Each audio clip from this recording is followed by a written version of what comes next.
অনেকে বলে ধৈর্য ধরতে ধরতে দেখি জুলুমকারী জুলুম বাড়াই দিল, আমি সহ্য করতে করতে করতে আমি শেষ হয়ে গেলাম। ফকির ফকির হতেই আছে, ধনী আরো ধনী হতেই আছে, আমি আর কত ধৈর্য ধরব? এক কথায় মাথায় এবং মনে বসায় নিবেন, আমাদের কাজ হচ্ছে রবকে খুশি করা, আর রবকে খুশি করার হাজার মাধ্যমের একটা মাধ্যম হচ্ছে ধৈর্য ধরা। তা আমি কতক্ষণ ধৈর্য ধরব? যতক্ষণ আমার রব খুশি না হবে ততক্ষণ ধৈর্য ধরব। বলেন না সুবহানাল্লাহ। হাদিসে পাকে নবী রাহমাতুল্লিল আলামিন ইরশাদ করছেন, হে আমার উম্মত, কখনো যদি দোয়া কবুল না হয় মন ছোট করিও না। বান্দার দোয়া আল্লাহ কখনো বিফলে যেতে দেয় না।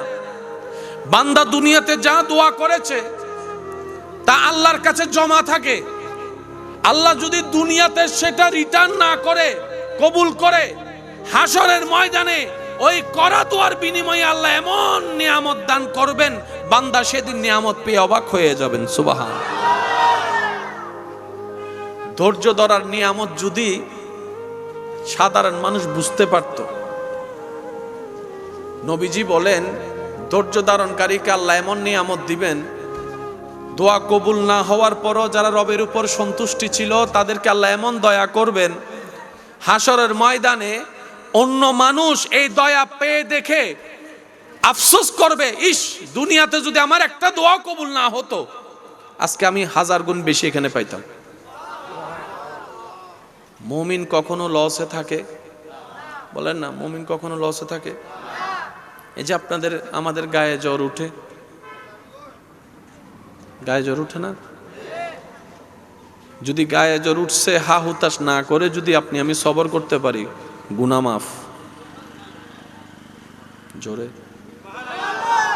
আরো জোরে, মোহাব্বতের আওয়াজে। গায়ে জ্বর হলো গুনাহ মাফ, কাঁটা ফুটলেও গুনাহ মাফ, ব্যথা পাইলেও গুনাহ মাফ, পেট ব্যথা হইলেও গুনাহ মাফ, মাথা ব্যথা হইলেও গুনাহ মাফ। কয় হাজার কোটি টাকা দিলে গুনাহ মাফ হয় কোনো সিস্টেম?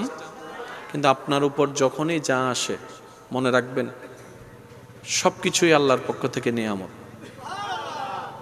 আসছে আপনাকে কষ্ট দিতে, আপনি যখন বরণটা নিয়ামত হিসেবে করবেন ওই কষ্টটাই আপনার জন্য নিয়ামত, আনন্দের হয়ে যাবে। আর একটু মোহাব্বতের আওয়াজে বলেন সুবহানাল্লাহ। মুমিন বান্দা কখনো লসে থাকে? মুমিন বান্দার হিসাবের মধ্যে কোনো লস? হযরত আব্দুল্লাহ রাহমাতুল্লাহ আলাইহি থেকে অন্য ধর্মের একজন মানুষ কিছু টাকা ঋণ করে, নির্দিষ্ট সময় দিয়ে দেওয়ার কথা, কিন্তু কোনো না কোনো কারণে ওই ব্যক্তি, ওই বিধর্মীটা টাকাটা দিতে পারেনি। আব্দুল্লাহ রহমতুল্লাহ আলাইহি আল্লাহর বন্ধু, আল্লাহর পছন্দের মানুষ, আল্লাহর পছন্দের বান্দা, যে রাস্তা দিয়ে হেঁটে যেত ওই মানুষটা আল্লাহ ওয়ালা আব্দুল্লাহ রহমতুল্লাহ আলাইহিকে দেখে লজ্জায় অন্যদিকে চলে যেত। টাকা মেরে খাওয়ার জন্য নয়, দিতে না পারার লজ্জা, কথা রাখতে না পারার লজ্জা, অন্যদিকে চলে যেত। একদিন আব্দুল্লাহ রহমতুল্লাহ আলাইহির সামনাসামনি হয়ে গেলেন। আব্দুল্লাহ রহমতুল্লাহ আলাইহি ওনাকে জিজ্ঞেস করলেন, ভাই আপনাকে তো অনেক দিন ধরে দেখি না, আপনার খবর কি? উনি মনে মনে ভাবছেন হয়তো যেটা পায় সেটার কথাই বলবে, কিন্তু না, তিনি ওনার খাল হাকিকত জিজ্ঞেস করছেন। সুবহানাল্লাহ। এই জিনিসটা ওনার অন্তরে গিয়ে লাগলো। তখন উনি বললেন, ওই ব্যক্তি বললেন যিনি ধার নিলেন, উনি বললেন, হুজুর আপনার থেকে নিয়েছি একটি কথা বলে সে কথা তো আমি রাখতে পারিনি, সেই লজ্জায় আপনার সামনে আসতে ভয় লাগছে, আপনার চোখে চোখ মিলাতে আমার লজ্জা লাগছে। এই কথা শুনে আব্দুল্লাহ রহমতুল্লাহ আলাইহি বললেন, ভাই আপনি এই সামান্য জিনিসটার কারণে আপনি আমার চোখ থেকে পালিয়ে বেড়াচ্ছেন? আপনার দিতে না পারার, কথা রাখতে না পারার সেই লজ্জাবোধটা আমাকে কষ্ট দিচ্ছে, এই ভেবে যে আপনি আমার কারণে কষ্ট পাচ্ছেন। সুবহানাল্লাহ। তখন আব্দুল্লাহ রহমতুল্লাহ বললেন, আমি আপনার থেকে যা পাই আমি সব মাফ করে দিলাম, আপনার উপর আমার আর কোনো দাবি দাওয়া নাই, মাফ করে দিলাম। মাফ করে দেওয়ার পরে আব্দুল্লাহ রহমতুল্লাহ আলাই সে ব্যক্তি থেকে ক্ষমা চাচ্ছেন, ভাই এবার আপনি আমাকে মাফ করে দেন। তখন ওই ব্যক্তি অবাক হয়ে বললেন, হুজুর আপনি তো আমার থেকে ঋণও করেননি, খারাপ আচরণও করেননি, আপনি কেন আমার কাছে ক্ষমা চাচ্ছেন? তখন আব্দুল্লাহ রহমতুল্লাহ আলাই বললেন, এই যে আপনি কিছুটা দিন আমার কারণে টেনশনে ছিলেন, কিছুটা দিন আপনার মনে একটা ভয় ছিল আমার কারণে, যেই কারণে আপনি কষ্ট পেয়েছেন কিঞ্চিত পরিমাণ, আমাদের নবী রাহমাতুল লিল আলামিন শিক্ষা দিয়েছে তোমার কারণে যেন কোনো আল্লাহর বান্দা কষ্ট না পায়। ওই নবীর হাদিস স্মরণ পড়ছে তাই ক্ষমা চাচ্ছি। ওই বিধর্মী আব্দুল্লাহ রহমতুল্লাহ আলাইহির এমন সুন্দর আচরণ চরিত্র দেখে ওই জায়গায় কালিমা পড়ে মুসলমান হয়ে গিয়েছেন। সুবহানাল্লাহ। চোখ বন্ধ করে একটা কথা মাথায় এবং মনে বসাই রাখবেন, আমার আল্লাহ যখন যা করেন বান্দার ভালোর জন্যই করেন। কারণ আপনি আমি ভবিষ্যৎ দেখার বুঝার কোনো ক্ষমতা, আপনারাই তো প্রায় সময় বলেন পাল্টাইতে সেকেন্ডও লাগে না, 1 সেকেন্ডের ভিতরে তো কত কিছু হয়ে যেতে পারে। ভূমিকম্প আসার 1 মিনিট আগেও কোনো লক্ষণ দেখা নাই, হঠাৎ করে ভূমিকম্প আসলো, পৃথিবী কাঁপিয়ে দিল, সেকেন্ডের ভিতরে সবকিছু রদবদল হয়ে গিয়েছে। সেই আল্লাহ জানে ভবিষ্যৎ কি। রব বলে যে আমি তো জানি, আমি রবের উপর তুই ভরসা রাখ, আমার সিদ্ধান্তে তুই খুশি থাক। হে আমার বান্দা, রব বলে তুই আমার সিদ্ধান্তে খুশি থাক, আমার দেওয়া অল্প নিয়ামতে খুশি নিজেকে রাখার চেষ্টা কর। হাসরের ময়দানে তুই যদি অল্প আমলও আনিস, আমি আল্লাহ তোর অল্প আমল দেখে খুশি হয়ে যাব। সুবহান। সেজন্য স্থির আনার দরকার, বলেন না স্থির আনার দরকার। তো এই স্থির জিনিসটা আনবো কিভাবে, ধৈর্য জিনিসটা ধরবো কিভাবে? একটা কথা মাথায় রাখবেন, জীবনে যাই কিছু হোক সাথে সাথে মুখ খুলবেন না। অন্তত 2টা মিনিট মুখটাকে যেমনে পারেন বন্ধটা রাখেন। 2টা মিনিট যদি আপনি মুখ বন্ধ রাখতে পারেন, দেখবেন যে আপনার সেই ধৈর্য ধরাটাও সহজ হয়ে যাবে, স্থির থাকাটাও সহজ হয়ে যাবে। বেশিরভাগ মানুষ যে স্ট্রোক করছে অতি টেনশনের কারণে। আপনি যখন স্থির থেকে আলহামদুলিল্লাহ বলা শুরু করবেন, আপনার টেনশনের লেভেলটা কমে যাবে। বলেন না সুবহানাল্লাহ। সবচাইতে বড় গুনার একটা গুনাহ হচ্ছে গীবত করা, পরনিন্দা করা, জিহ্বা দিয়ে মানুষকে কষ্ট দেওয়া। প্রায় সময় দেখবেন, আমার কথাটা মিললে নিবেন, না মিললে নেওয়ার দরকার নেই, আপনি মুখে যখন যা বলেন সেটা মুখে বলার আগে মনের ভিতর কেমন জানি কথাটা আসে। একটা আওয়াজ দেন। মুখে আসে পরে মনে আসে। ওই মনে যখন আসে তখন যদি আপনি জিহ্বাকে কামড়ায় ধরে রাখতে পারেন, 1টা মিনিট আপনার এই জবান আস্তে আস্তে গীবত করা বন্ধ করে দিবে, কমাই ফেলবে। হাজার বড় গুনাহ থেকে আপনি বেঁচে যাবেন। জীবন যতদিন থাকবে দুঃখ কষ্ট মানুষের জীবনের একটা অবিচ্ছেদ্য অংশ। দুঃখ কষ্ট থেকে কেউ কখনো পালিয়ে থাকতে পারবে? আপনি যেখানে যাবেন সেখানে আপনার কাছে দুঃখ কষ্ট আপন আপন নিয়মে থাকবে, আসবে। পালিয়ে যাওয়া বীর বাহাদুরের কাজ নয়, লড়ে যাওয়াটাই হচ্ছে বীর বাহাদুরের কাজ। কথা বলেন ঠিক কিনা? রবের উপর ভরসা করে চলতে থাকবেন, জীবনে যাই হোক দেখা যাবে। একজন মালিক তো আছে, একজন খালিক তো আছে, একজন রাজ্জাক তো আছে, একজন রহমান তো আছে। ওই রহমান দয়া করলে কষ্টটাও আনন্দর হয়ে যাবে। সুবহানাল্লাহ। অন্যায়ভাবে যেন আমরা কারো কষ্টের কারণ না হই, নিজের জায়গা থেকে সর্বদা বেস্টটা দেওয়ার চেষ্টা করব। আল্লাহ তৌফিক দান করুক, আমিন।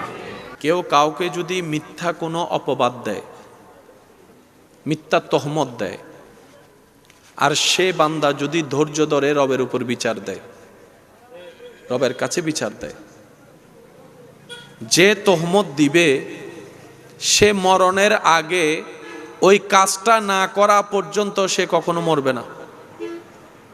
অর্থাৎ কেউ আপনাকে চোর বলল কিন্তু আপনি চুরি করেননি, অপমান করেছে আপনাকে। এই মিথ্যা তহমত যে দিয়েছে সে মরণের 1 সেকেন্ড আগে হলো চুরি করেই মরবে।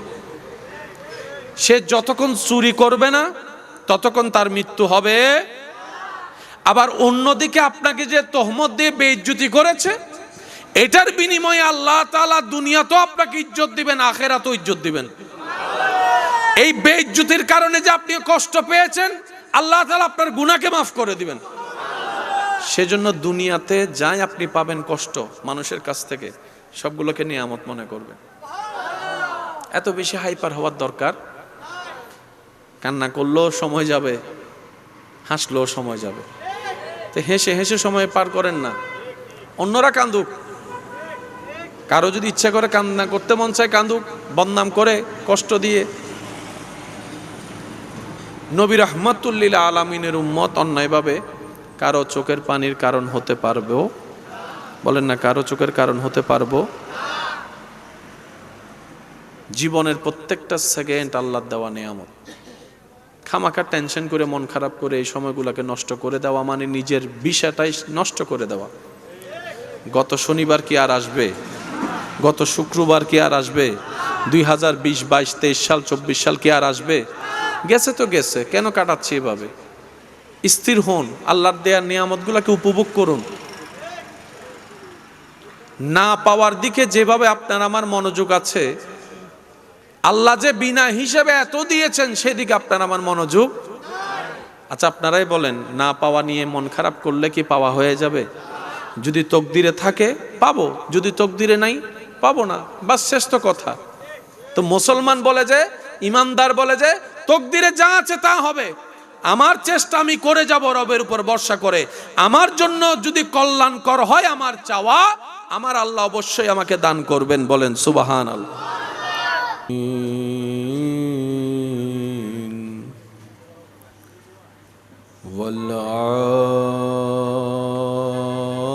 والعاقبة للمتقين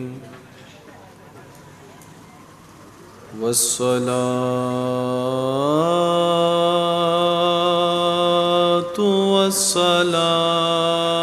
والسلام على سيد الأشرف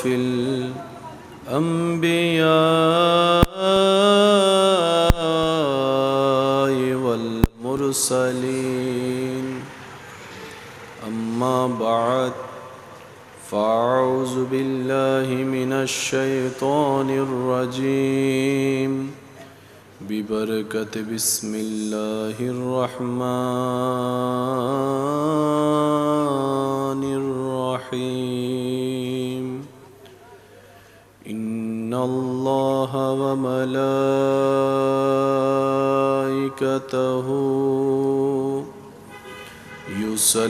يصلون على النبي يا أيها الذين آمنوا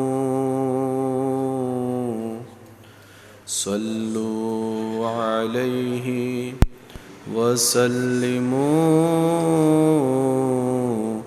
تسليما. صلى الله على سيدنا وعليه وصحبه. اللهم صل. আর একটু ইমানি আওয়াজে আল্লাহুম্মা সাল্লি আলা নবিয়না শাফিয়না। যাই যদি মোর তন জানো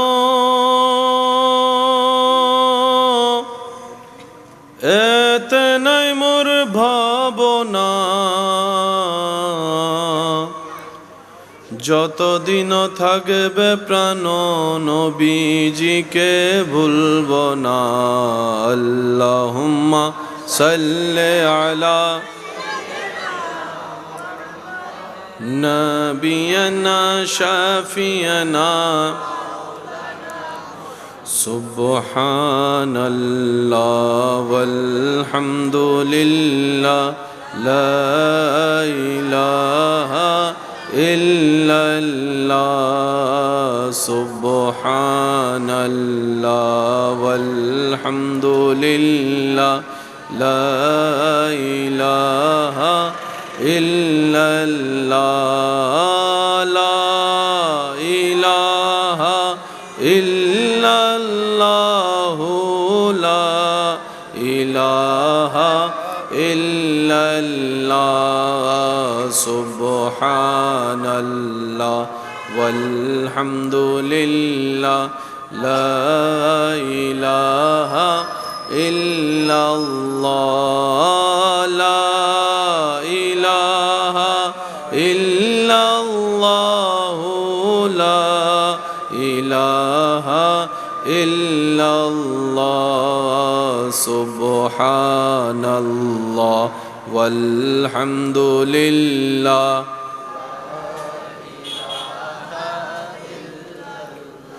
لا إله إلا الله لا إله إلا الله يا رحمن يا الله يا رحيم يا الله يا كريم يا الله لا إله إلا الله سبحان الله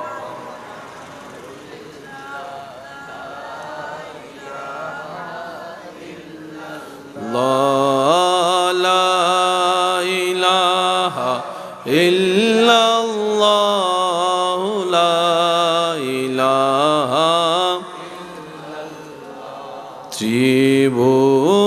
ত্রিভুবনের প্রিয় মুহাম্মদ এলোর দুনিয়ায় রে সাগরে বিজোদি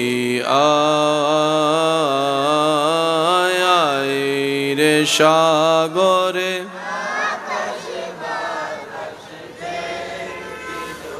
দেখামে নামায়ের কোলে দোলে শিশু ইসলাম দোলে দেখামে না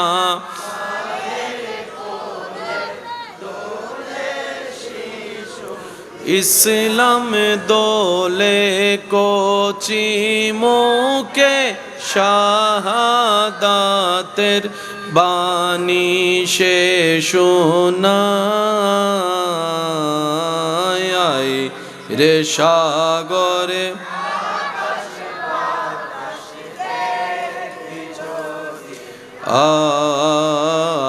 আয় রে সাগরে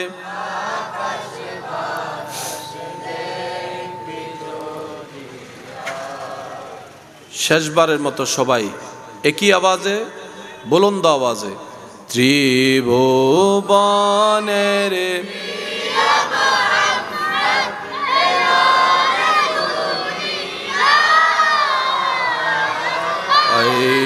রে সাগরে আকাশ বাতাস দেখবি যদি আয়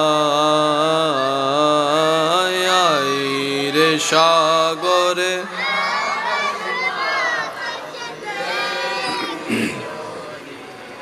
অধ্যকার আল আনফাল যুব সংগঠনের আয়োজনে এলাকাবাসীর আন্তরিক ভালোবাসা মহাব্বতে ও সহযোগিতায় আজকের এই 13তম আজিমুশ শান নূরানী পবিত্র ঈদে মিলাদুন নবী সবাই বলি সাল্লাল্লাহু আলাইহি ওয়াসাল্লাম ও ফাতিহা ইয়াজদহুম উপলক্ষে আয়োজিত আজকের এই নূরানী মাহফিলের মান্যবর সভাপতি রৌনকে মিল্লাত হযরতুল আল্লাম জনাব মাওলানা মুহাম্মদ নূরুল গনি আজাদি আল কাদিরি মাদ্দাজিল্লুহুল আলী সাহেব, আজকের মাহফিলের সম্মানিত মেহমানে আলা রৌনকে আহলে সুন্নাত রৌনকে মিল্লাত আমার প্রাণপ্রিয় ভাই হযরতুল আল্লাম জনাব মাওলানা শেখ মোহাম্মদ সুলাইমান আলী রজবি মাদ্দাজিল্লুহুল আলী সাহেব, আজকের মাহফিলের সম্মানিত মান্যবর প্রধান বক্তা রৌনকে আহলে সুন্নাত রৌনকে মিল্লাত হযরতুল আল্লাম জনাব মাওলানা মুহাম্মদ মাহমুদুল হাসান আল মারুফ মাদ্দাজিল্লুহুল আলী সাহেব, যার উপস্থাপনায় আজকের মাহফিল আলোকময় রৌনকে মিল্লাত হাফেজ মাওলানা মোহাম্মদ জমির উদ্দিন সাহেব, নাত পরিবেশনায় খেদমত করেছেন শায়ের আহলে সুন্নাত হাফেজ মোহাম্মদ মহিম সাহেব সহ উপস্থিত আশিকিন জাকিরিন মুহিব্বিন ব্যবসায়ী চাকরিজীবী ভাইয়েরা, এলাকার সম্মানিত ব্যক্তিবর্গ, উপস্থিত হাজিরিন, আসসালামু আলাইকুম ওয়া রাহমাতুল্লাহি তাআলা ওয়া বারাকাতুহু। জবান খুলে মোহাব্বতের আওয়াজে একবার বলি আলহামদুলিল্লাহ, আর একটু ইমানি আওয়াজে বলি আলহামদুলিল্লাহ। আল্লাহ তাআলা এই 13তম মাহফিল আল্লাহ তাআলা কবুল আর মঞ্জুর করুক, আমিন। যারা সহযোগিতা করেছেন, মোহাব্বতের বহিঃপ্রকাশ করেছেন, আল্লাহ প্রত্যেকজনের এই খেদমতকে কবুল আর মঞ্জুর করুক, বলি আমিন। আল্লাহ দয়া করে আমাদের সবার জীবনের গুনাহ মাফ করে দিন, আমাদের মা বাবার গুনাহ মাফ করে দিন, আমাদের যত আত্মীয় স্বজন এবং এই এলাকায় যত কবরবাসী এই মুহূর্তে কবরের কঠিন আযাবে কষ্ট পাচ্ছে, আল্লাহ মেহেরবানি করে প্রত্যেকটি কবরবাসীকে আযাব থেকে মুক্তি দান করুক। প্রতিবারের ন্যায় এইবারও আমার এই মাহফিলে উপস্থিতি আন্তরিকতা মোহাব্বতের কারণে এই গভীর রাতে একটু দেখা দেওয়ার জন্য এসেছি। আপনাদের কাছ থেকে দোয়া নিয়ে অল্প কিছুক্ষণের মধ্যেই আমি আপনাদের থেকে বিদায় নিব। রব্বুল আলামিন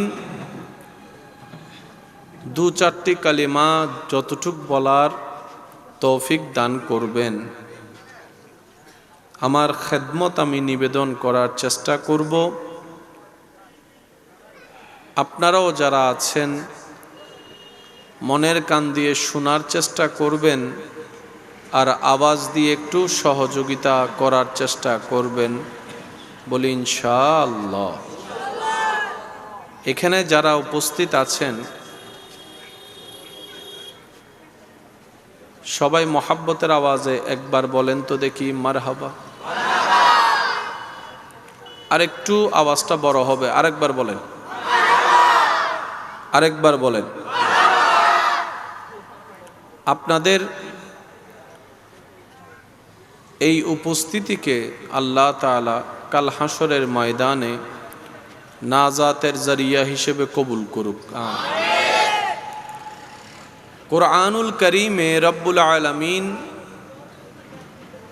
রাহমাতুল লিল আলামিন আল্লাহর হাবিব নবীর শানে ইরশাদ করছেন, যে আয়াত কম বেশি আমাদের সবার মুখস্থ আছে। বিসমিল্লাহির রহমানির রহিম, ওয়ামা আরসালনাকা ইল্লা রাহমাতাল লিল আলামিন।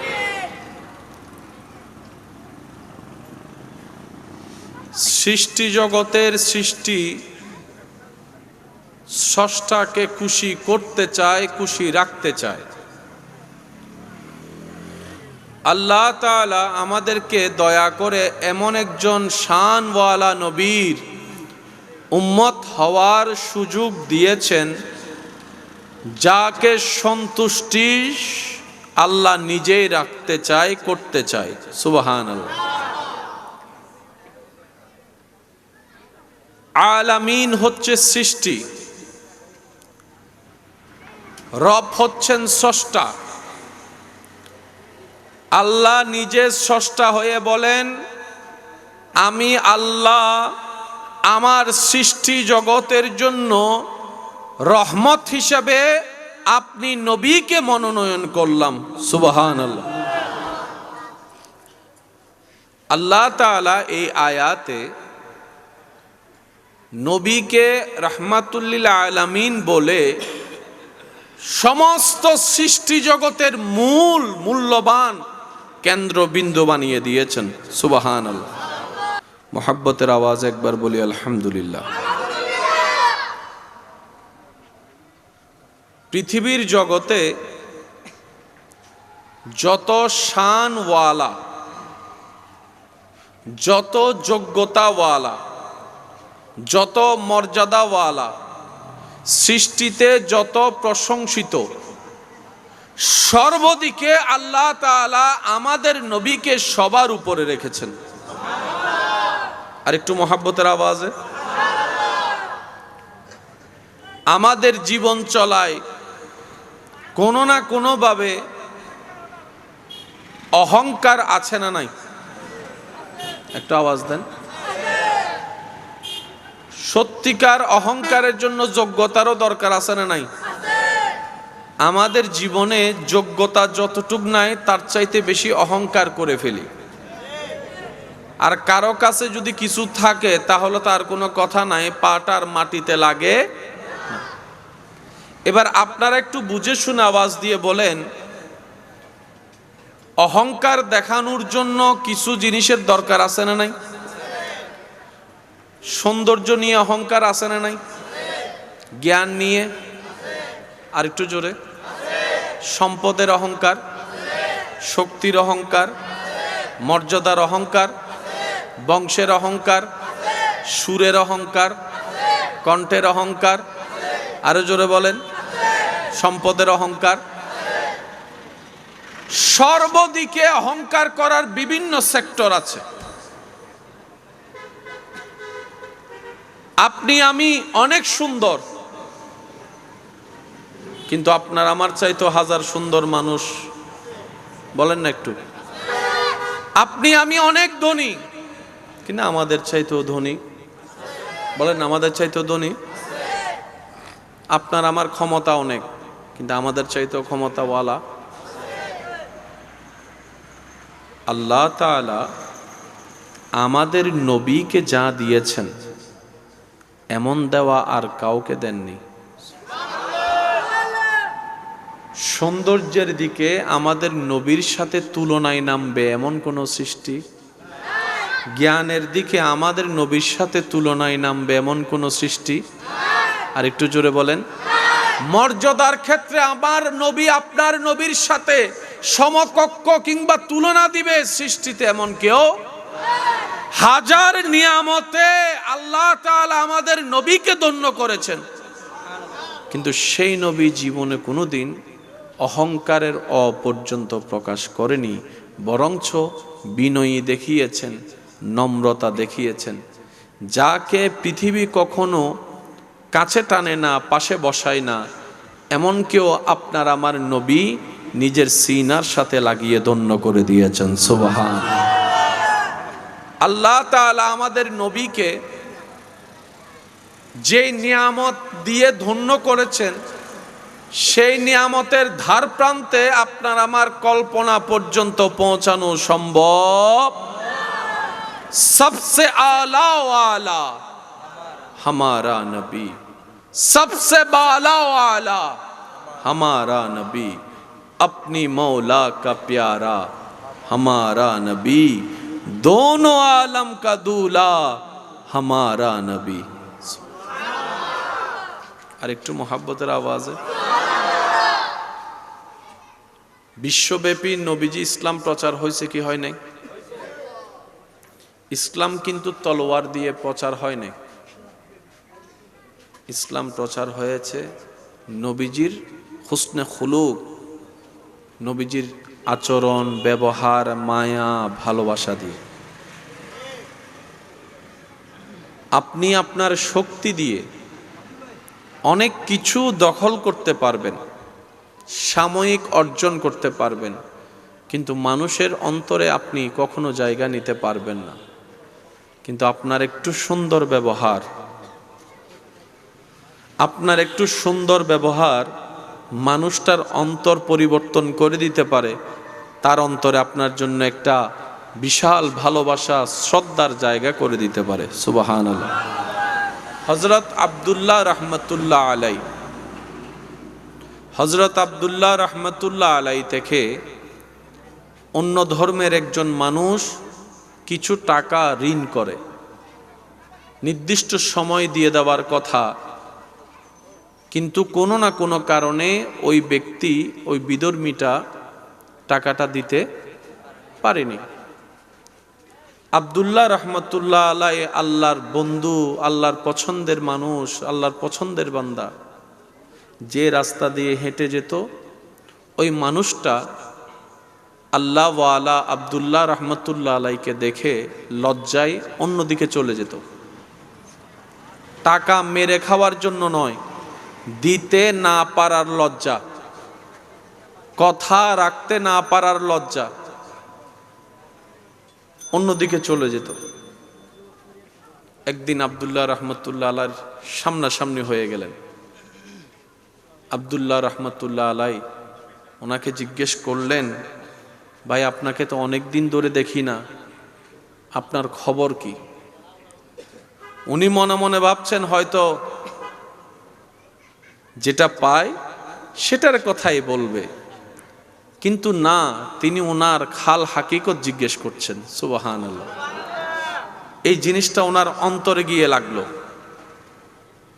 তখন উনি বললেন, ওই ব্যক্তি বললেন যিনি ধার নিলেন, উনি বললেন, হুজুর আপনার থেকে নিয়েছি একটি কথা বলে, সে কথা তো আমি রাখতে পারিনি, সেই লজ্জায় আপনার সামনে আসতে ভয় লাগছে, আপনার চোখে চোখ মিলাতে আমার লজ্জা লাগছে।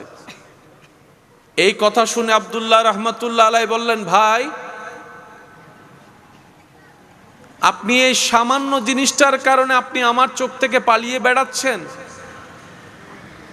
আপনার দিতে না পারার, কথা রাখতে না পারার সেই লজ্জাবোধটা আমাকে কষ্ট দিচ্ছে এই ভেবে যে আপনি আমার কারণে কষ্ট পাচ্ছেন। সুবহানাল্লাহ। তখন আব্দুল্লাহ রহমতুল্লাহ আলাই বললেন, আমি আপনার থেকে যা পাই আমি সব মাফ করে দিলাম, আপনার উপর আমার আর কোনো দাবি দাওয়া নাই, মাফ করে দিলাম। মাফ করে দেওয়ার পরে আব্দুল্লাহ রহমতুল্লাহ আলাই সে ব্যক্তি থেকে ক্ষমা চাচ্ছেন, ভাই এবার আপনি আমাকে মাফ করে দেন। তখন ওই ব্যক্তি অবাক হয়ে বললেন, হুজুর আপনি তো আমার থেকে ঋণও করেননি, খারাপ আচরণও করেননি, আপনি কেন আমার কাছে ক্ষমা চাচ্ছেন? তখন আব্দুল্লাহ রহমতুল্লাহ আলাই বললেন, এই যে আপনি কিছুটা দিন আমার কারণে টেনশনে ছিলেন, কিছুটা দিন আপনার মনে একটা ভয় ছিল আমার কারণে, যেই কারণে আপনি কষ্ট পেয়েছেন কিঞ্চিত পরিমাণ, আমাদের নবী রাহমাতুল লিল আলামিন শিক্ষা দিয়েছে তোমার কারণে যেন কোনো আল্লাহর বান্দা কষ্ট না পায়। ওই নবীর হাদিস স্মরণ পড়ছে তাই ক্ষমা চাচ্ছি। ওই বিধর্মী আব্দুল্লাহ রহমতুল্লাহ আলাইর এমন সুন্দর আচরণ চরিত্র দেখে ওই জায়গায় কালিমা পড়ে মুসলমান হয়ে গিয়েছেন। সুবহান। আল্লাহ তাআলা আমাদেরকে বুঝার তৌফিক দান করুন। কষ্ট না হলে আরেকটু জোরে বলেন, আরেকটু জোরে বলেন। জীবন অনেক কঠিন নয় যদি রবের দয়ার ছায়া তলে থাকা যায়। আপনার দৃষ্টিতে অন্যজন সুখী, তার দৃষ্টিতে দেখবেন আরেকজন সুখী। আপনার কষ্ট যেমন আপনি অন্যের কাছে গোপন রাখেন, সেও আপন জায়গায় অভিনয়ের জগতে আছে, নিজের কষ্ট আপনার কাছে গোপন রাখছে। পৃথিবীর সবাই একটা সার্কেলে চলছে, কিন্তু মনে রাখবেন রবের উপর ভরসা যার পাক্কা, অন্তরের ইয়াকিন যার মজবুত, হৃদয় যার ঈমানের আলোতে ভরপুর, পৃথিবীর কোন শক্তি তাকে বাঁধা দিয়ে পথ আটকায় রাখতে পারবে না। যার সহায়ক স্বয়ং রব্বুল আলামিন, পৃথিবীর সবাই মিলে যদি তার রাস্তা বন্ধ করে দেয়, আল্লাহ কুদরতি ভাবে সেখানেও তার জন্য রাস্তা খুলে দিবে। সুবহানাল্লাহ। আমরা আটকে যাই কেন? এত মহান একজন রব আছে আমাদের। আমরা না পাওয়ার অন্যতম একটা কারণ আমাদের ইয়াকিনটা কিছুটা হলেও দুর্বল আছে। আল্লাহর উপর ভরসাটা কেমন জানি আমরা করার মতো করতে জানি। সমস্ত ব্যর্থতা আমাদের কাঁধে, যার কারণে আমরা অনেক সময় স্বর্ণ ধরলেও ছাই হয়ে যায়। আর যাদের ইয়াকিন বিশ্বাস রবের উপর পাক্কা পরিপক্ক, তারা মাটি ধরলেও রবের হুকুমে স্বর্ণ হয়ে যায়। আল্লাহর কুদরতিতে নাই বলতে কোনো শব্দ বলেন না, নাই শব্দটাই আল্লাহর কুদরতের মধ্যে নাই শব্দটাই নাই। এমন একজন মহান রব আমাদের। জীবন যতদিন থাকবে বর্ষাটা থাকবে কার উপর? যাদেরকে আল্লাহ জবান দিয়েছেন তারা একটু আওয়াজ দিয়ে বলেন, বর্ষাটা থাকবে কার উপর? মাশাআল্লাহ, আর একটু জোরে বলেন। আল্লাহ খুব খুশি হয় বান্দা যখন আল্লাহর উপর ভরসা করে। আল্লাহ খুব খুশি হয় বান্দা যখন ইস্তেগফার করে। আল্লাহ বড্ড খুশি হয় বান্দা যখন রবের শুকরিয়া করে। আল্লাহ বড্ড খুশি হয় বান্দা যখন আল্লাহকে বিভিন্ন নামে আল্লাহর প্রশংসা করে। ছোট্ট ছোট্ট কাজ একটু চেষ্টা করলে সম্ভব। প্রথমে প্রত্যেকটা কাজ কঠিন, কিন্তু ভিতরে গেলে সহজ। তা আজকে থেকে বদনামকারীকে মারবেন? কথা বলেন। বদনামকারীকে মারবেন? আয় গাছর ফিজু দিয়ে আয়,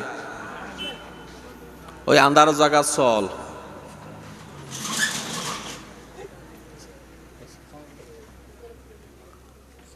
গরম যাইব না নমাতে হোনা তাই তোর সাহস কি? হ্যাঁ, এক বাপর ফলে আয় হন যাইব না হইউন অনেকে ইউন। মনে রাখবেন এই কথা, বান্দা যখন কিছু করে ফেলে আল্লাহ তখন করে না। আর বান্দা যখন আল্লাহর উপরে নালিশ দিয়ে বসে থাকে, এই বান্দার পক্ষে আল্লাহ নিজেই করে। ফেরাউনের জুলুম করছে কি করে নাই? সে অনুযায়ী আল্লাহ পাক বিচার করছে কি করে নাই? আল্লাহ করে, আল্লাহর সময়ে করে। অনেকে বলে ধৈর্য ধরতে ধরতে দেখি জুলুমকারী জুলুম বাড়াই দিল, আমি সহ্য করতে করতে করতে আমি শেষ হয়ে গেলাম। ফকির ফকির হতেই আছে, ধনী আরো ধনী হতেই আছে। আমি আর কত ধৈর্য ধরব?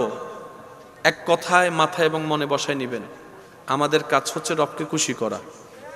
আর রবকে খুশি করার হাজার মাধ্যমের একটা মাধ্যম হচ্ছে ধৈর্য ধরা। তা আমি কতক্ষণ ধৈর্য ধরব? যতক্ষণ আমার রব খুশি না হবে ততক্ষণ ধৈর্য ধরব। বলেন না সুবহানাল্লাহ। হাদিসে পাকে নবী রাহমাতুল্লিল আলামিন ইরশাদ করছেন, হে আমার উম্মত, কখনো যদি দোয়া কবুল না হয় মন ছোট করিও না। বান্দার দোয়া আল্লাহ কখনো বিফলে যেতে দেয় না। বান্দা দুনিয়াতে যা দোয়া করেছে তা আল্লাহর কাছে জমা থাকে। আল্লাহ যদি দুনিয়াতে সেটা রিটার্ন না করে, কবুল করে, হাসরের ময়দানে ওই করা দোয়ার বিনিময়ে আল্লাহ এমন নিয়ামত দান করবেন, বান্দা সেদিন নিয়ামত পেয়ে অবাক হয়ে যাবেন। সুবহান। ধৈর্য ধরার নিয়ামত যদি সাধারণ মানুষ বুঝতে পারত। নবীজি বলেন, ধৈর্য ধারণকারীকে আল্লাহ এমন নিয়ামত দিবেন, দোয়া কবুল না হওয়ার পরও যারা রবের উপর সন্তুষ্টি ছিল তাদেরকে আল্লাহ এমন দয়া করবেন, হাসরের ময়দানে অন্য মানুষ এই দয়া পেয়ে দেখে আফসোস করবে, ইস, দুনিয়াতে যদি আমার একটা দোয়া কবুল না হতো, আজকে আমি 1000 গুণ বেশি এখানে পাইতাম। মুমিন কখনো লসে থাকে? বলেন না, মুমিন কখনো লসে থাকে? এই যে আমাদের গায়ে জ্বর উঠে, গায়ে জ্বর উঠে না? যদি গায়ে জ্বর উঠছে হা হুতাশ না করে যদি আমি সবর করতে পারি, গুনাহ মাফ। জোরে, আরো জোরে, মোহাব্বতের আওয়াজে। গায়ে জ্বর হলো গুনাহ মাফ, কাঁটা ফুটলেও গুনাহ মাফ, ব্যথা পাইলেও গুনাহ মাফ, পেট ব্যথা হইলেও গুনাহ মাফ, মাথা ব্যথা হইলেও গুনাহ মাফ। কয় হাজার কোটি টাকা দিলে গুনাহ মাফ হয় কোনো সিস্টেম? কিন্তু আপনার উপর যখনই যা আসে, মনে রাখবেন সবকিছুই আল্লাহর পক্ষ থেকে নিয়ামত। আসছে আপনাকে কষ্ট দিতে, আপনি যখন বরণটা নিয়ামত হিসেবে করবেন, ওই কষ্টটাই আপনার জন্য নিয়ামত, আনন্দের হয়ে যাবে। আর একটু মোহাব্বতের আওয়াজে বলেন সুবহানাল্লাহ। মুমিন বান্দা কখনো লসে থাকে? মুমিন বান্দার হিসাবের মধ্যে কোনো লস? আপনার কষ্টটাও নিয়ামত, যদি সেটাকে বরণ করতে পারেন আল্লাহর রহমত হিসেবে। চোখ বন্ধ করে একটা কথা মাথায় এবং মনে বসাই রাখবেন,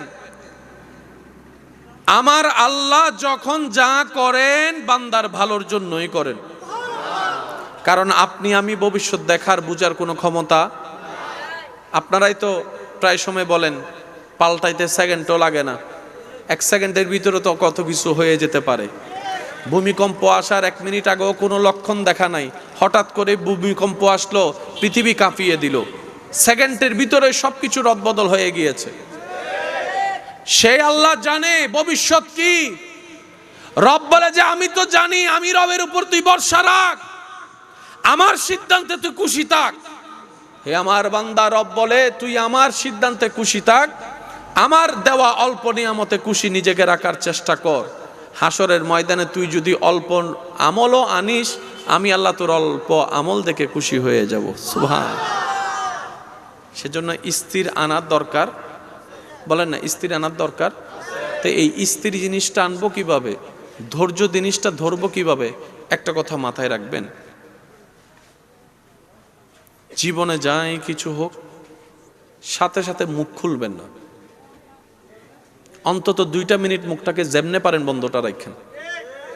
2টা মিনিট যদি আপনি মুখ বন্ধ রাখতে পারেন, দেখবেন যে আপনার সেই ধৈর্য ধরাটাও সহজ হয়ে যাবে, স্থির থাকাটাও সহজ হয়ে যাবে।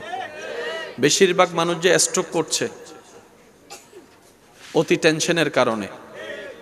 আপনি যখন স্থির থেকে আলহামদুলিল্লাহ বলা শুরু করবেন, আপনার টেনশনের লেভেলটা কমে যাবে। বলেন না সুবহানাল্লাহ। সবচাইতে বড় গুনার একটা গুনাহ হচ্ছে গীবত করা, পরনিন্দা করা, জিহ্বা দিয়ে মানুষকে কষ্ট দেওয়া। প্রায় সময় দেখবেন, আমার কথাটা মিললে নিবেন, না মিললে নেওয়ার দরকার নেই, আপনি মুখে যখন যা বলেন সেটা মুখে বলার আগে মনের ভিতর কেমন জানি কথাটা আসে। একটা আওয়াজ দেন। মুখে আসে পরে মনে আসে, ওই মনে যখন আসে তখন যদি আপনি জিহ্বাকে কামড়ায় ধরে রাখতে পারেন, 1টা মিনিট আপনার এই জবান আস্তে আস্তে গীবত করা বন্ধ করে দিবে, কমাই ফেলবে। 1000 বড় গুনাহ থেকে আপনি বেঁচে যাবেন। আর একটা হাদিস মনে রাখবেন, কেউ কাউকে যদি মিথ্যা কোনো অপবাদ দেয়, মিথ্যা তহমত দেয়, আর সে বান্দা যদি ধৈর্য ধরে রবের উপর বিচার দেয়, রবের কাছে বিচার দেয়, যে তহমত দিবে সে মরণের আগে ওই কাজটা না করা পর্যন্ত সে কখনো মরবে না। অর্থাৎ কেউ আপনাকে চোর বলল কিন্তু আপনি চুরি করেননি, অপমান করেছে আপনাকে, এই মিথ্যা তহমত যে দিয়েছে সে মরণের 1 সেকেন্ড আগে হলো চুরি করেই মরবে। সে যতক্ষণ চুরি করবে না ততক্ষণ তার মৃত্যু হবে। আবার অন্যদিকে আপনাকে যে তহমত দিয়ে বেইজ্জতি করেছে, এটার বিনিময়ে আল্লাহ তাআলা দুনিয়াতেও আপনাকে ইজ্জত দিবেন, আখিরাতেও ইজ্জত দিবেন। এই বেইজ্জতির কারণে যে আপনি কষ্ট পেয়েছেন, আল্লাহ তাআলা আপনার গুনাহকে মাফ করে দিবেন। সেজন্য দুনিয়াতে যাই আপনি পাবেন কষ্ট মানুষের কাছ থেকে, সবগুলোকে নিয়ামত মনে করবেন। এত বেশি হাইপার হওয়ার দরকার? কান্না করলেও সময় যাবে, হাসলেও সময় যাবে, তো হেসে হেসে সময় পার করেন না। অন্যরা কান্দুক, কারো যদি ইচ্ছা করে কান্না করতে মন চায় কান্দুক, বদনাম করে, কষ্ট দিয়ে। নবী রাহমাতুল লিল আলামিনের উম্মত অন্যায়ভাবে কারো চোখের পানির কারণ হতে পারবো? বলেন না, কারো চোখের কারণ হতে পারবো?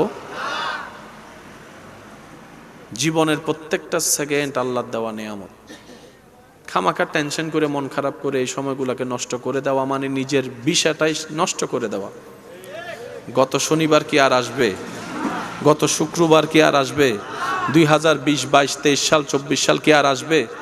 গেছে তো গেছে, কেন কাটাচ্ছি এভাবে? স্থির হন, আল্লাহর দেওয়ার নিয়ামতগুলোকে উপভোগ করুন। না পাওয়ার দিকে যেভাবে আপনার আমার মনোযোগ আছে, আল্লাহ যে বিনা হিসেবে এত দিয়েছেন সেদিকে আপনার আমার মনোযোগ। আচ্ছা আপনারাই বলেন, না পাওয়া নিয়ে মন খারাপ করলে কি পাওয়া হয়ে যাবে? যদি তকদিরে থাকে পাবো, যদি তকদিরে নাই পাবো না, বাস শ্রেষ্ঠ কথা। তো মুসলমান বলে যে, ইমানদার বলে যে, তকদিরে যা আছে তা হবে, আমার চেষ্টা আমি করে যাব রবের উপর ভরসা করে। আমার জন্য যদি কল্যাণকর হয় আমার চাওয়া, আমার আল্লাহ অবশ্যই আমাকে দান করবেন। বলেন সুবহানাল্লাহ। অনেক সময় আল্লাহ তাআলা আমাদেরকে দিতে চান না আমাদের চাওয়া, কিন্তু আমরা বোকার মতো বারবার চাইতে থাকি, তখন আল্লাহ দেন। পরে দেখা যায় সে দেওয়াটাই আমাদের জন্য কাল হয়ে দাঁড়ায়, কষ্টের হয়ে দাঁড়ায়। আল্লাহ তাআলা আমাদের সবাইকে বুঝার তৌফিক দান করুন, নেক আমলের জিন্দেগি করার তৌফিক দান করুন, বড়দেরকে সম্মান, ছোটদেরকে স্নেহ করার তৌফিক দান করুন। লা ইন শাকারতুম লা আযীদান্নাকুম, আয়াতের উপর আমল করে জীবন সাজানোর তৌফিক দান করুন। অত্র এলাকায় যত সুন্নিয়তের মাহফিল হয়েছে, হচ্ছে, হবে, প্রত্যেকটা মাহফিলকে আল্লাহ কবুল আর মঞ্জুর করুক। এই আল আনফাল কমিটির যারা সদস্যরা আছেন, আপনাদের ভাই, আপনাদের এলাকারই সন্তান, তারা যে খেদমত করেছেন, আল্লাহ এই খেদমতকে কবুল করুক। সহযোগিতা যারা করেছেন, আল্লাহ তাদের সহযোগিতাকে কবুল করুক। এখন ইংরেজি কোন মাস চলতেছে? ডিসেম্বর। আগামী মাস জানুয়ারিতে দরবারে বাড়িয়াত কিছু একখান আছে বাংলার, হন্টন ফরিব না, দন ফরিব না। আর বেগুনুর এলাকাবাসী হিসেবে দায়িত্ব কর্তব্য আছে না নাই? জানুয়ারির 25 তারিখ 26 তারিখ দরবারে বাড়িয়া শরীফত ঐতিহাসিক মহান 12ই মাঘ পবিত্র ঈদে মিলাদুন নবী সাল্লাল্লাহু আলাইহি ওয়াসাল্লাম বার্ষিক মাহফিল। আলহামদুলিল্লাহ, দরবারে বাড়িয়া শরীফুর সজ্জাদা নশীন পীর সাহেব হুজুর কেবলা, মুজাহিদে মিল্লত, মুফতি আহলে সুন্নত হুজুর আল্লামা মাওলানা মুফতি সৈয়দ শামসুদ্দোহা বারি হুজুরুর ফকতুন ওনারা বেগুনুরে দত জানুয়ারির 25 এবং আরেকখান আস্তে করে হন না, জানুয়ারির 25 এবং তো 25 তারিখ হল দি সিডাঙ্গর বাইরের মেহমান হত তারিখ, আর 26 তারিখ হল দি বাইরের উদ্দ সিডেঙ্গে মিক্স। তারা কি সিডেঙ্গে না, আর নিজেরা নহাইরে মানুষের হাবানোর অভ্যাস আছে না? তাহলে 25 তারিখ ওনারা যারা যাইবেন, ওনারা হামল দিয়ে আগে হাবন নাকি এদের ফ্লেটিন হারিলে ফেলিবেন?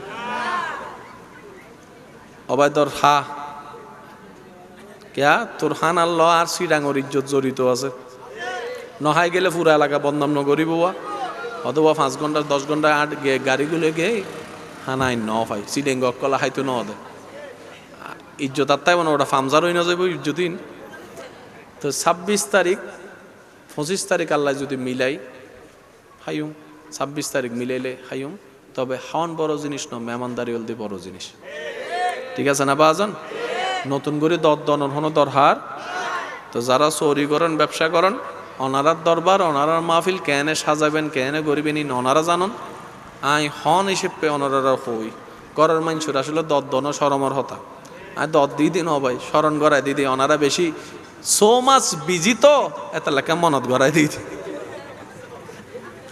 আল্লাহ আর আর এই মহাব্বতের কবুল করক না ইল্লা আমি নইলে তো আরো জোর রহম পড়িব মহাব্বতের আওয়াজ আরো জোর হন আমিন। আর এখন মিলাদ কিয়াম গুজুম ওনারা সারিবদ্ধভাবে দাঁড়াবেন যাতে ওই মেহমানদারি জিন আসিন যেন ওনারা দিতে ইয়ে থাকি। আসলে কিন্তু 2 দিনের এই দুনিয়া। জন্মের সময় দেওয়া হয়েছে আজান, মৃত্যুর পরে জানাজার নামাজ। এই আজান এবং নামাজের মাঝখানে যে সময় এটার নামে জীবন। এই অল্প দিনের মেহমান হয়ে আসা, কেউ তো আর দুনিয়াতে মালিক হয়ে আসেনি, মেহমান। আমরা যেন সবাই মেহমানের মতো থাকতে পারি, অন্যের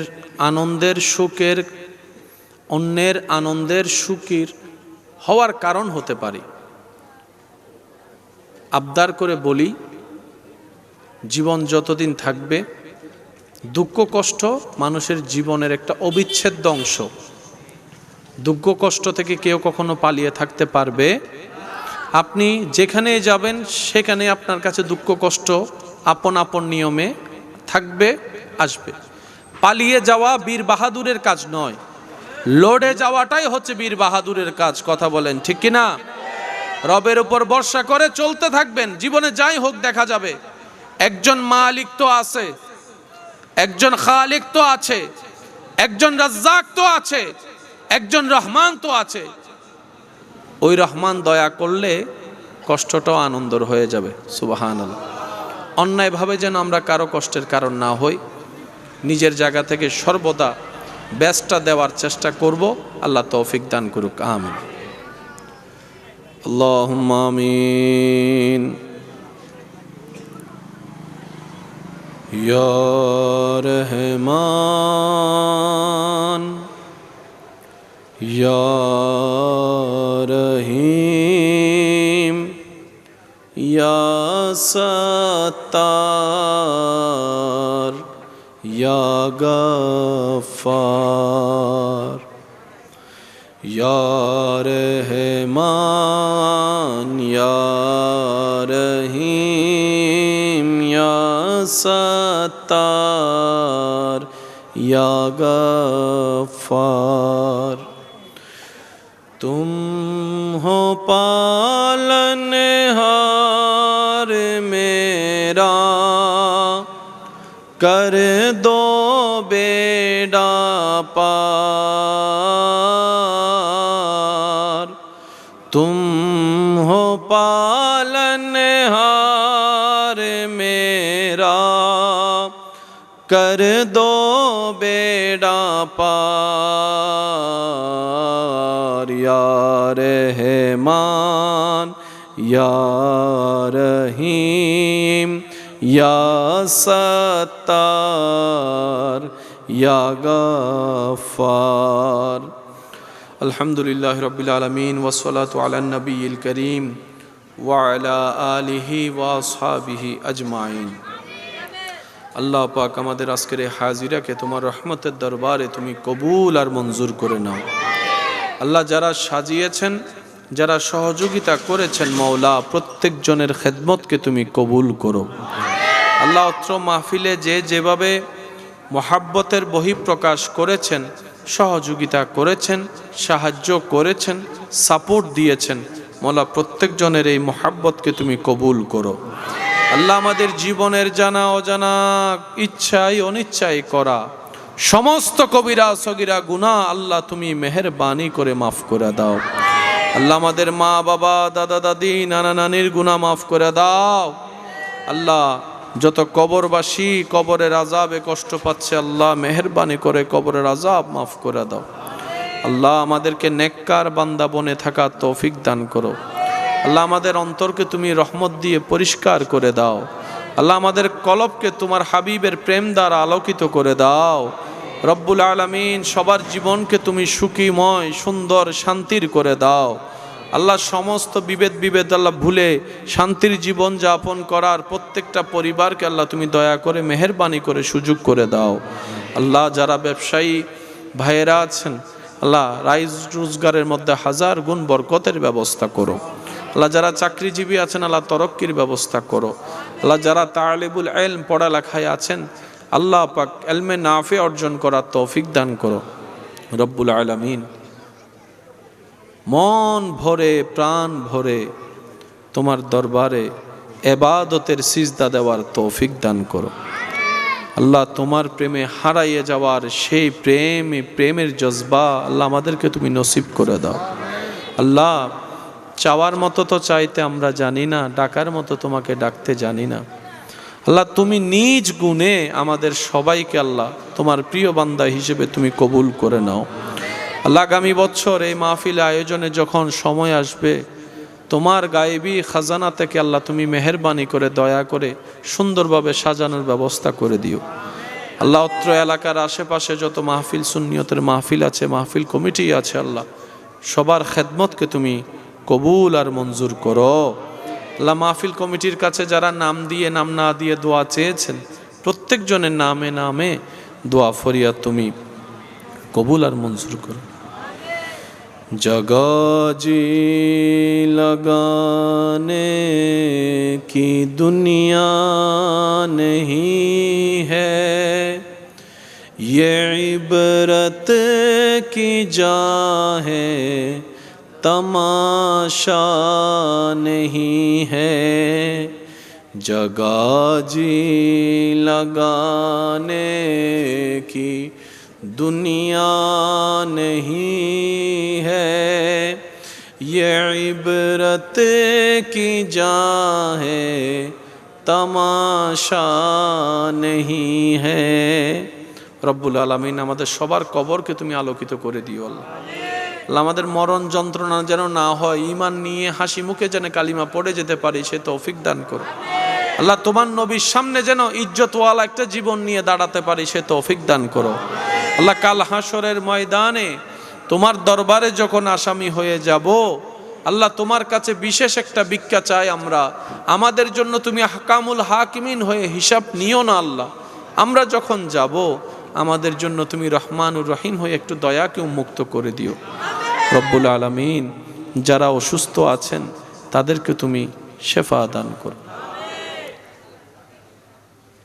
যারা ঋণগ্রস্ত আছেন তাদেরকে আল্লাহ তুমি ঋণ থেকে মুক্তির ব্যবস্থা করে দাও আল্লাহ। প্রত্যেকটা পরিবারে শান্তির ব্যবস্থা করে দাও, ভুল বুঝাবুঝি দূর করে দাও আল্লাহ। স্বামী স্ত্রীর মধ্যে মোহাব্বতের বন্ধনকে তুমি মজবুত করে দাও আল্লাহ। প্রতিটি সন্তানকে জীবন চলার পথে আপন আপন মা বাবার মান সম্মান ইজ্জত রক্ষা করে চলার কদম সামনে এগানো তৌফিক দান করো আল্লাহ। প্রত্যেকটা মা বাবাকে সন্তানদেরকে আগলায় ভালোবাসে এক চোখে দেখার তৌফিক দান করো রব্বুল আলামিন। আমাদের সকলের দোয়া ফরিয়াদ তুমি কবুল করে নাও।